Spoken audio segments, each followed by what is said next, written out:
आपने शाहरुख खान का कभी ना कभी कोई इंटरव्यू ऐसा ज़रूर देखा होगा जिसके अंदर रिपोर्टर उसको कोई ऐसा गुस्सा दिलाने वाला सवाल करती है या फिर कोई ऐसा क्रिटिसिज्म भरा सवाल करती है और शाहरुख खान उसका ऐसा रिप्लाई करता है कि आप सोचते हो कि शाहरुख खान इस सिचुएशन में ऐसा बिहेव भी कैसे कर सकता है, इतना काम रिप्लाई कैसे कर सकता है। यही एक स्टोइक माइंडसेट है, इंसल्ट्स और प्रॉब्लम को अपने इमोशन में उलझा कर नहीं बल्कि कामली और वाइजली हैंडल करना।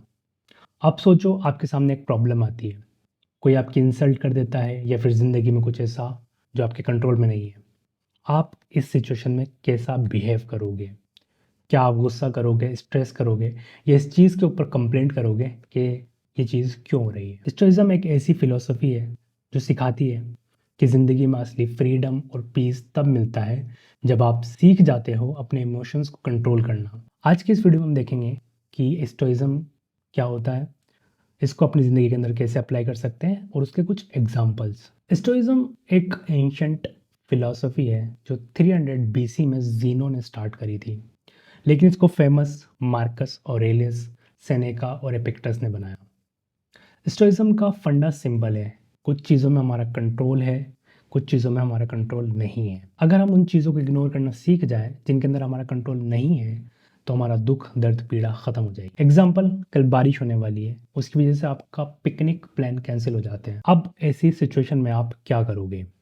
क्या आप मौसम को बदल दोगे या उसके ऊपर गुस्सा करोगे कि वो चेंज क्यों हो गया, या फिर अपना फेट एक्सेप्ट कर लोगे? शायद अपना फेट एक्सेप्ट करने में ही भलाई है। एपिक्टस कहते हैं we suffer more in our imagination than in reality. मतलब हमारी प्रॉब्लम्स रियलिटी में इतनी बड़ी होती नहीं है, हम अपना दिमाग में बना लेते हैं। स्टोइज्म कहती है अपने रिएक्शन को कंट्रोल करो। आपने किसी फेमस इंसान को देखा होगा जो इंसल्ट होती है और गुस्सा नहीं करता है और उस गुस्से वाली सिचुएशन को वो अपने फेवर के अंदर कन्वर्ट कर देता है, जैसे कि शाहरुख खान। मान लो किसी ने आपकी इंसल्ट की है तो आपके पास दो चॉइस है। आप पूरा दिन ये सोचो उसने ऐसा कैसे कहा और नेगेटिव इमोशंस के अंदर अपना पूरा दिन बिताओ, या फिर सोचो कि किसी का बोलना मेरे कंट्रोल के अंदर नहीं है और अपनी एनर्जी को बचाओ। स्टोइज्म को हम अपनी ज़िंदगी के अंदर कैसे अप्लाई कर सकते हैं? इसके 4 छोटे प्रिंसिपल्स है। नंबर 1 है मॉर्निंग रिफ्लेक्शन। सुबह उठकर खुद से पूछो आज मेरे कंट्रोल में क्या क्या है, बस। नंबर 2 है नेगेटिव विजुअलाइजेशन। इमेजिन करो वर्स्ट केस सिनेरियो, ताकि अगर सच में कुछ ऐसा बुरा हो जाए तो आप मेंटली प्रिपेयर रहो। एग्जाम्पल, जॉब चली गई तो क्या करें? शायद डिफिकल्ट होगा लेकिन एंड ऑफ द डे में आप सरवाइव कर लोगे। नंबर 3 है वॉलंटरी डिस्कम्फर्ट।